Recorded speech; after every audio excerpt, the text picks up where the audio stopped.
Hey folks, me again, back again with another video. Today I'm reacting to the scary but funny He-Man villains. So I hope you enjoyed the video. Like, subscribe, follow me on Amino and TikTok and Discord. And enough chit chat, let's begin, shall we? They are wonderful.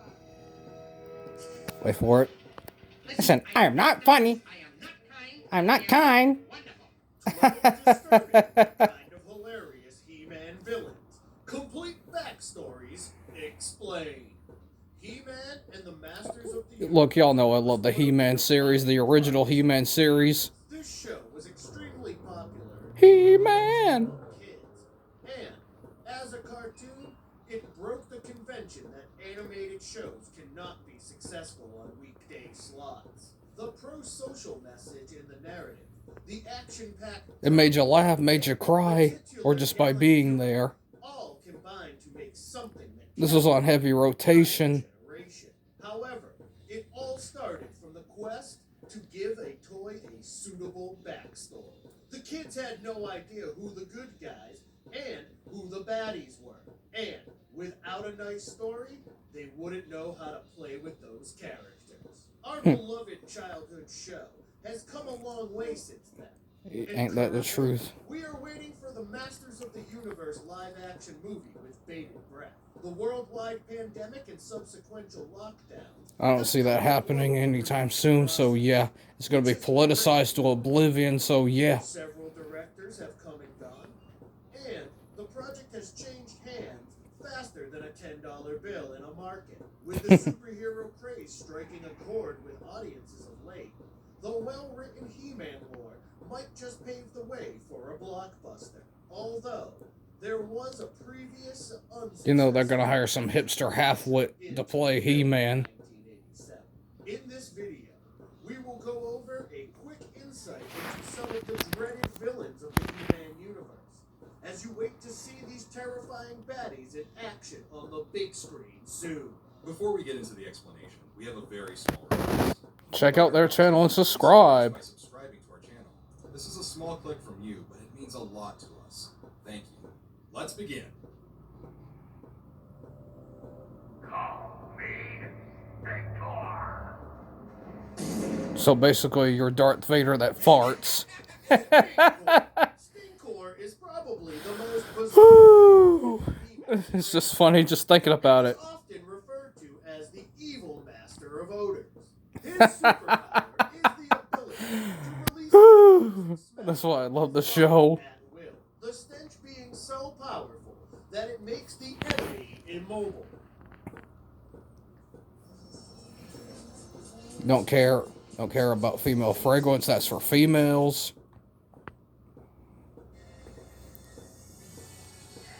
Stinkor farts his way out. He is more like a humanoid A human skunk. who is totally dependent on this single power. We got A human skunk that wants to be Darth Vader. 2002 version of the He-Man cartoon. And we learned that he was originally a thief named Odiphus. Unlike many other mighty villains in this list, Stinkor isn't exactly all that powerful. In fact, he has no super strength or magical powers. He just stinks his way out. A unique, odiferous one. Whoo! He stinks. It is interesting to note that Stinkor can't stand his own stench either, and had to wear an oxygen mask at all. So he's basically he's trying to be Darth Vader then. Sorry, I had to adjust my camera there. The story hardly focused on him, and he had Skill. very few fans. I think Skeletor was like, yes, I want your stick, but I don't want it anywhere near me. We don't know if this was a stroke of luck or pure genius, but somehow the toy makers managed to make the toy version smell strange in real life. It is believed that the plastic used in the toy was mixed with patchouli oil, and the smell lingered on for a very long time. Toy collectors have said that even after 20 to 30 years, the smell did not wear off. Oh my goodness.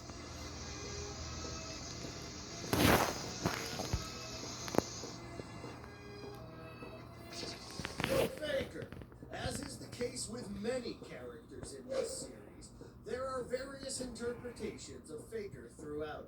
The blue-skinned evil replica of He-Man is a robotic accomplice to Skeletor. However, the cartoon version showed him as a magical creature and not as a robot. Put me down. This is one of the first characters to be manufactured for the toy line, and the toy came. You're welcome, Avatar Films. You're so very welcome. The idea behind Faker was to have an antagonist who could duplicate the powers of He-Man and mislead the people of Eternia. There are times when Skeletor uses Faker to impersonate He-Man and distract King Randor from discovering the secret of Keldor. However, Randor doesn't fall for the deception, and soon, Faker is impaled on his spear.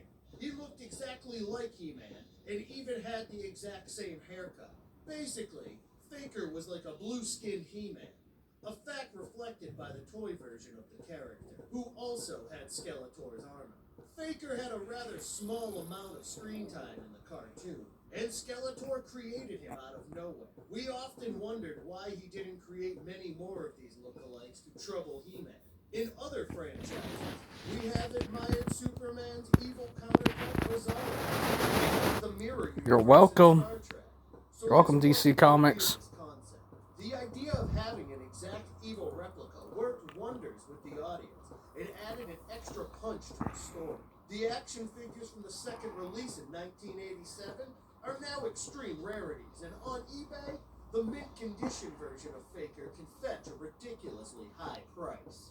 Come on, you beasts. We've got work to do.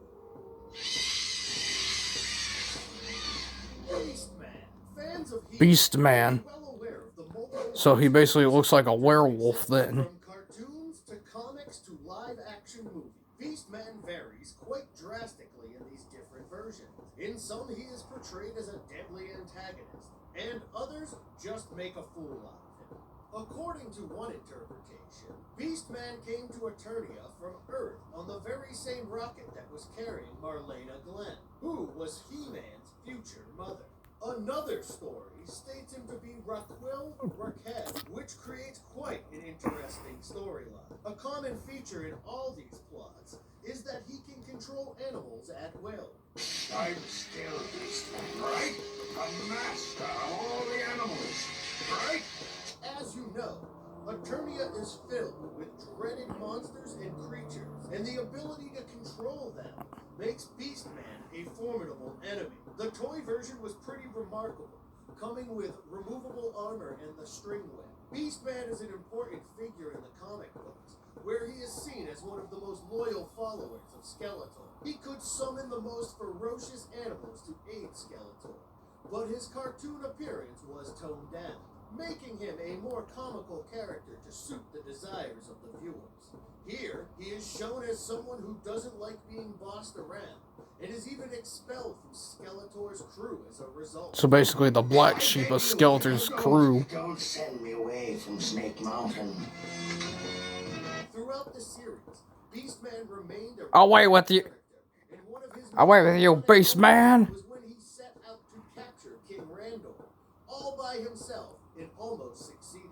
He is also featured in the 1987 live-action movie, where Tony Carroll played the role. The film, however, did not mention his ability to control animals. Warlord of water, master of fish, lakes, and streams, return to Snake Mountain. Merman. When Mattel released Merman. the first series of They basically try to make their answer to Aquaman, to say the least. Merman was one of the characters included. He was second only to Beastman and served Skeletor as a trusted accomplice. He is the king of a group of strange amphibious humanoid beings that inhabit the oceans of Eternia. In fact, some of the versions of his origin story go so far ahead as to hail him as the lord of everything under the sea. He is also the ruler of Snake Mountain and is constantly seen fighting it out with He-Man and the other heroes in the series. Merman has a bizarre physical appearance with his green skin the texture of which resembles that of fish scales. His bulbous eyes were also reminiscent of a fish, and he had a wide, fang-filled mouth. His webbed feet and hands, along with the fins on either side of his head, added to his strange look. Even his armor was made of fishhide. However, don't be fooled by this grotesque appearance. The muscular humanoid is quite lethal with his yellow sword. Sorry, I had to fix my camera there. And while his physical strength is not on par with He-Man, he is freakishly strong. He can telepathically control the life forms in the sea, and Oh, really? his sword can emit a kind of freeze Basically the ocean version of Beastman then. ice. He was certainly one of the toughest. So basically the evil version of Aquaman then. Don't move, Trapjaw!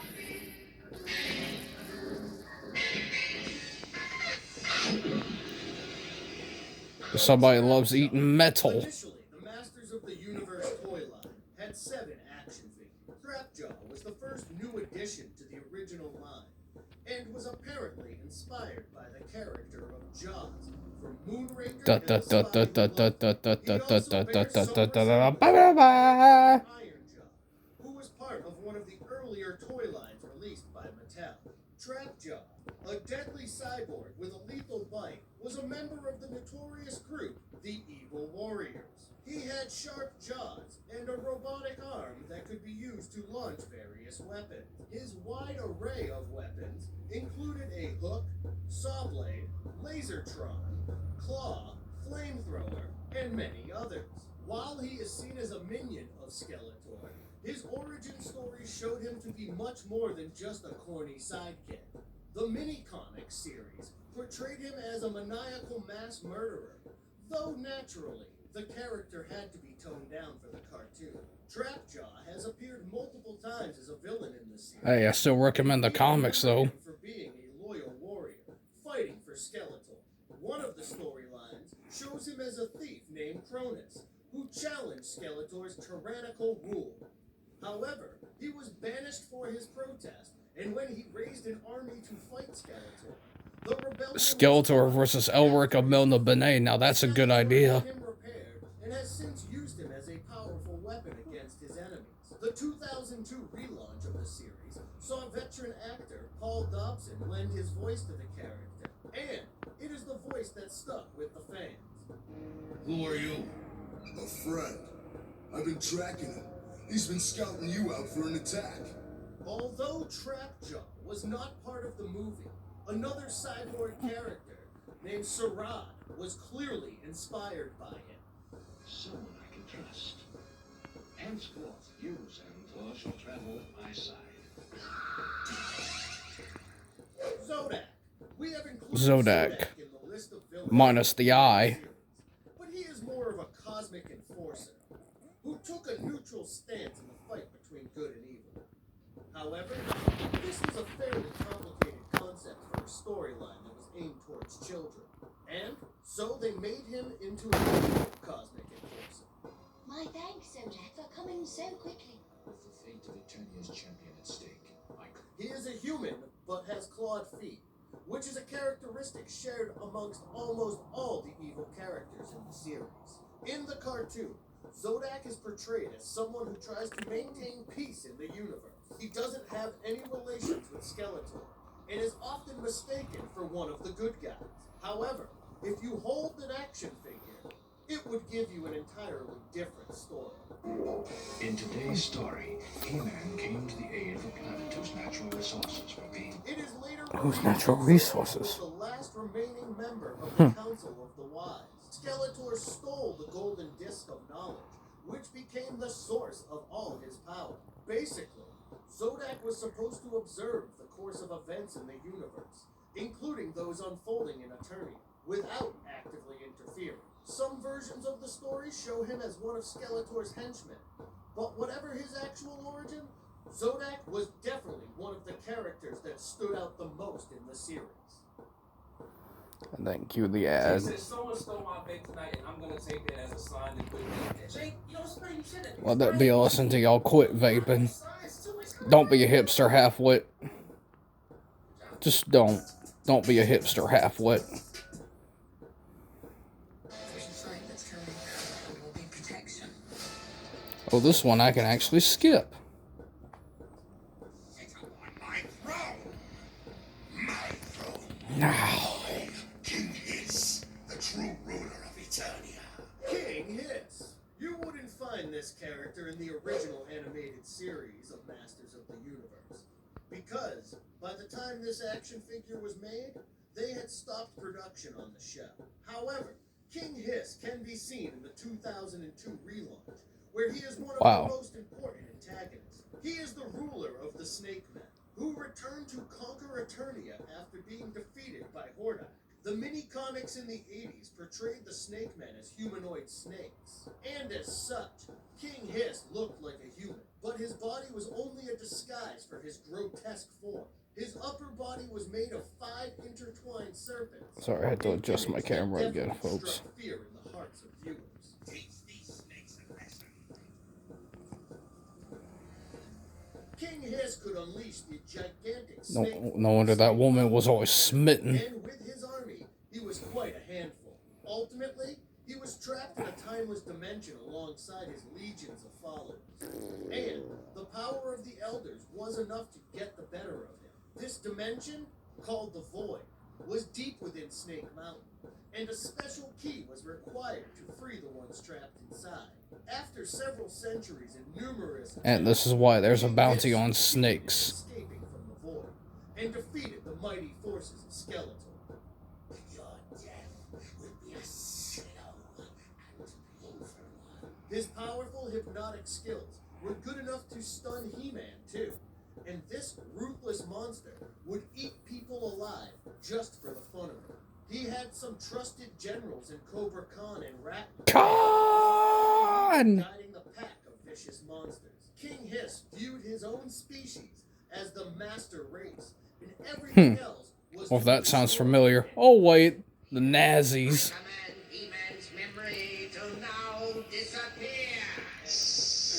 I command He-Man's memory to disappear. Skeletor is easily the most powerful... I command hipster half-wits to shut the hell up.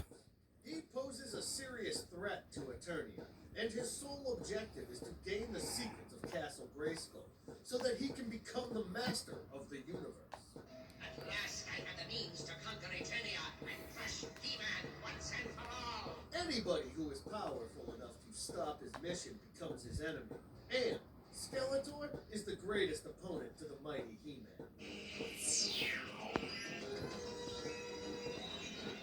Sorry, I was trying to do a Skeletor impression. His origin is somewhat mysterious, but it has been hinted that Skeletor was the brother of He-Man's father, King Randall.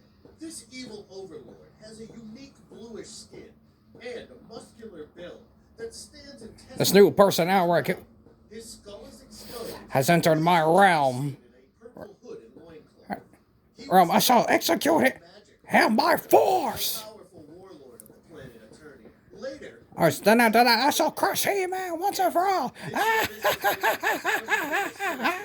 expect him to be. One of the best portrayals of the character comes from Frank Langella in the 1987 live-action movie, which had been a much darker tone than the animated series. Skeletor often resorts to treachery, a prime example being when he convinced He-Man that he had killed an innocent man and almost broke his spirits. His mystical powers are incredible, and often he is seen armed with the Havoc Staff, which is like a long pole with a ram's skull at the top, and a crystal ball within it. His encounters with He-Man were fascinating, and such a makes all the more interesting for viewers.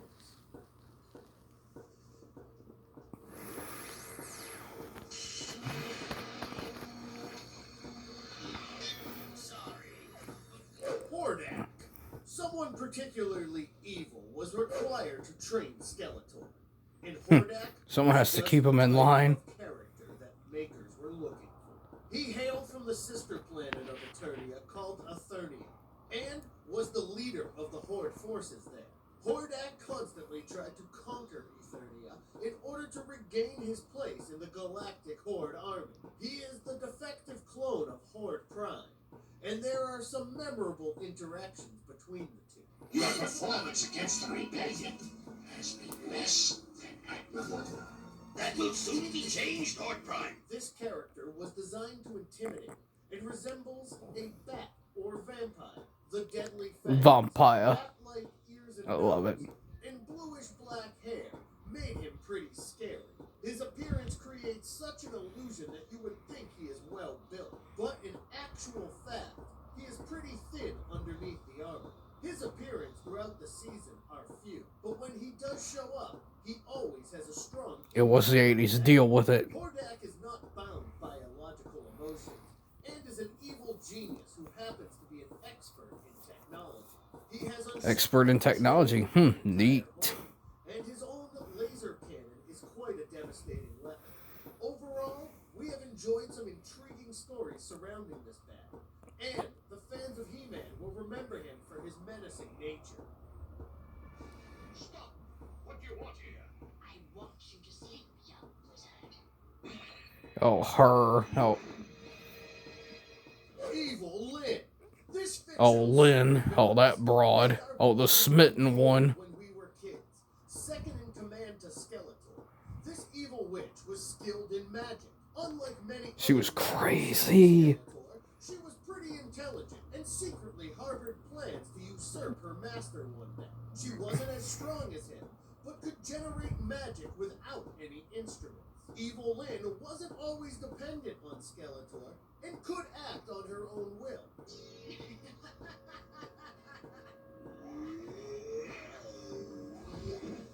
This villain was introduced because the creators realized that they had not really included many female characters.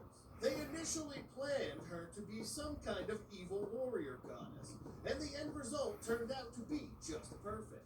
The toy figurine had bright yellow skin and a pretty appearance. Yellow Whenever skin. Skeletor was away from Snake Mountain, she was left in charge. Skeletor trusted and relied on this fearless and intelligent lady. Her origin is never really made very clear, but we get a hint that she once used to be a scientist from Earth. Her spacecraft crash-landed on Eternia, and her scientific knowledge slowly evolved into an understanding of sorcery. The 1987 live-action flick might have been lacking, but Lacking my ass. won a few hearts for sure. I've waited too long for this. I've never seen it myself. It's mine. Shagora. Most of the villains that we have included in this list either serve Skeletor or are considerably less powerful. That is not the case with Shagora, who is a demon from a separate dimension. He was summoned by Skeletor, who wanted to use the incredible demonic power to defeat He-Man.